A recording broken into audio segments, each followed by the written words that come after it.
Que el Señor esté con ustedes. Lectura del Santo Evangelio de nuestro Señor Jesucristo según San Marcos.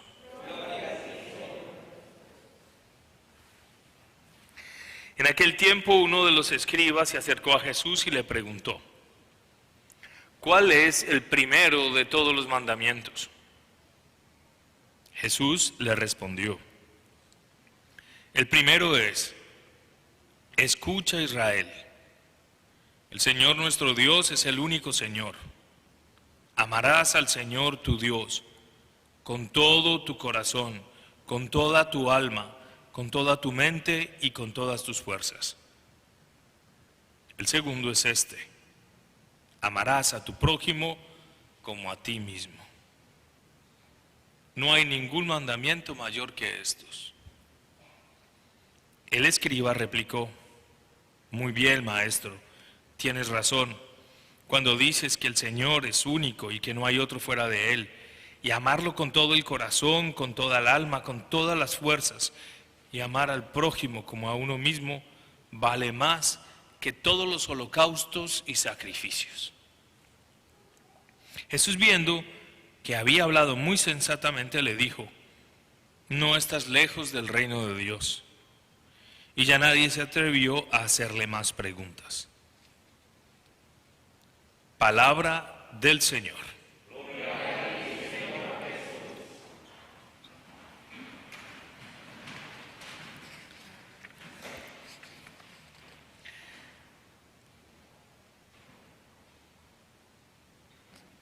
Esta primera carta del apóstol San Pablo a Timoteo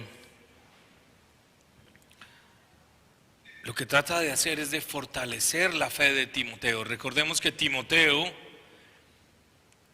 fue muy joven, siendo muy joven ya fue nombrado obispo. Y a pesar de su juventud tenía un marcado celo por la gloria de Dios. Pero todos necesitamos ser fortalecidos en la fe, ayudados a crecer en la fe. Por eso la labor de un maestro en la fe, la labor de un pastor, la labor de los obispos, la labor del Papa, la labor de los catequistas, de los misioneros y misioneras, es fortalecer en la fe a todo el pueblo de Dios. Recuerda siempre que Jesucristo, descendiente de David, resucitó entre los muertos conforme al evangelio que yo predico, hasta llevar cadenas. Son muchos los sacrificios que Pablo hizo para llevar la fe a muchísimas personas. Él hace mismo la lista: persecuciones de todo tipo, latigazos, apedreado, naufragios, cárcel, torturas. Impresionante. Y sigue, sin embargo, nunca dejó. Porque es que uno no puede dejar a quien ama. ¿Cierto que no? No puede. Cuando el amor es verdadero y es total, pues hay una entrega verdadera y total. Y por eso dice más adelante: en verdad lo que decimos, si morimos con Él, vivimos con Él. ¿Cuándo nosotros morimos con Cristo?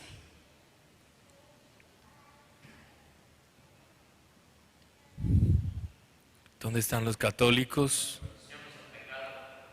No, casi. Bueno, sí, pero ¿cuándo renunciamos al pecado? ¿Cuándo renunciamos al pecado?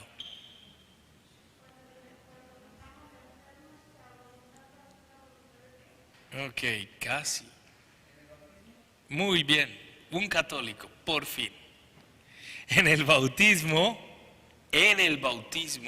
nosotros morimos con Cristo y renacemos con Cristo a una vida nueva. Entonces, por eso San Pablo nos está diciendo: si morimos con Cristo, viviremos con Él. ¿Cuándo morimos con Cristo? En el bautismo. ¿Cuándo vivimos con Cristo? En el bautismo. Morimos y resucitamos con Él en el bautismo. Si nos mantenemos firmes, reinaremos con Él. Es decir, estaremos en su gloria, como se lo prometió y se lo cumplió Jesús al ladrón que estaba al lado.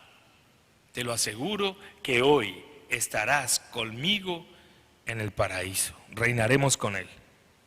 Si lo negamos, Él también nos negará. ¿De dónde salió eso? Lo que el mismo Jesús lo dice. El que me niegue delante de los hombres, yo lo negaré delante de mi Padre. ¿Sí? O sea, Jesús nos pide una fidelidad constante. Si le somos infieles, y esta es la mejor noticia, Él permanece fiel. ¡Qué bello! Si le somos infieles, Él permanece fiel. Eso es lo que nos da pie a poder seguir, incluso a pesar de nuestro pecado, a pesar de nuestras inconsistencias, a pesar de nuestras negaciones, de a veces abandonarlo.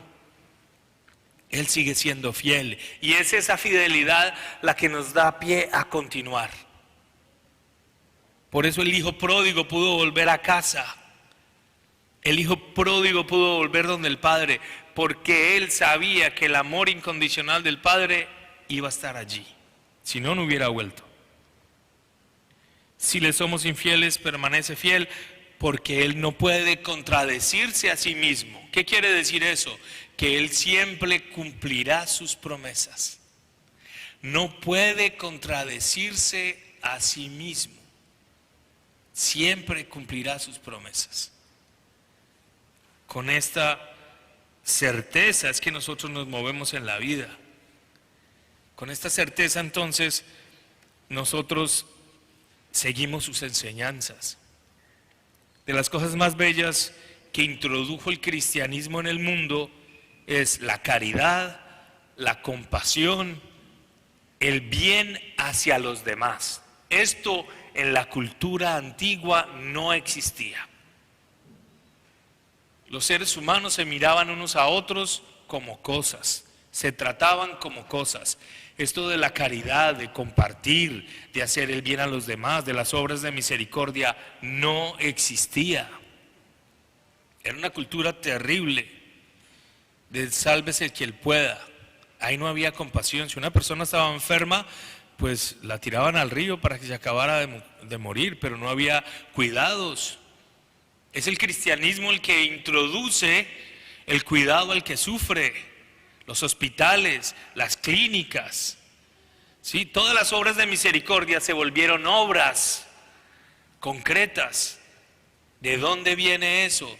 Del amor al prójimo, que el Señor hoy nos dice que es lo más importante. Pero, hay un pero.